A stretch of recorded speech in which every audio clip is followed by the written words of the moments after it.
সুপ্রিয় দর্শক শ্রোতা, এখন আছি চাঁদপুরের সদর উপজেলার বাগাদি ইউনিয়নের পশ্চিম শকদি গ্রামে।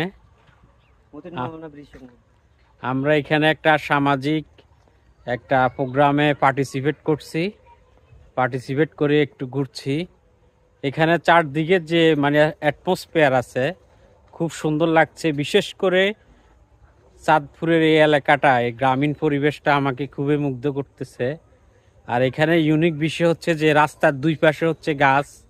একটু দেখাই, এখানে যেটা আমাকে খুবই আকর্ষণ করছে যে রাস্তার দুই পাশে সুপারি এবং নারকেল গাছ, এবং পাশে হচ্ছে বিভিন্ন সবজির বাগান, বিভিন্ন শাক সবজি করে রাখছে তারা।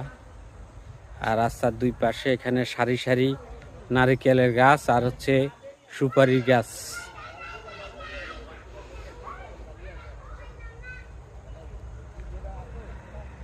সামনে যে ব্রিজটা আছে এটার নাম হচ্ছে যে মতিন মালানার ব্রিজ, বাগাদি ইউনিয়নের চাঁদপুর সদর উপজেলার। এটা আসলে বর্ডার, একটু পরে হচ্ছে ফরিদগঞ্জ। এই যে এখানে আর একটা বাগান দেখছি।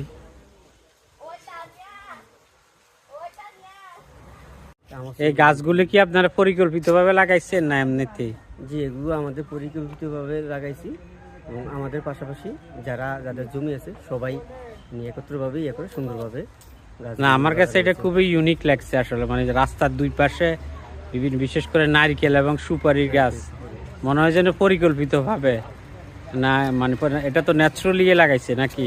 ন্যাচারালি ভাবে লাগাইছে, বাট সবাই কৃষিকাজের সাথে সবাই সম্পৃক্ত এবং গাছপালা বা গবাদি পশু বা প্রতি সবার আকৃষ্ট বেশি। সবাই শখের বসে গাছ লাগায় এবং খুবই ভালো সবাই। ধন্যবাদ আজকের প্রোগ্রামের জন্য।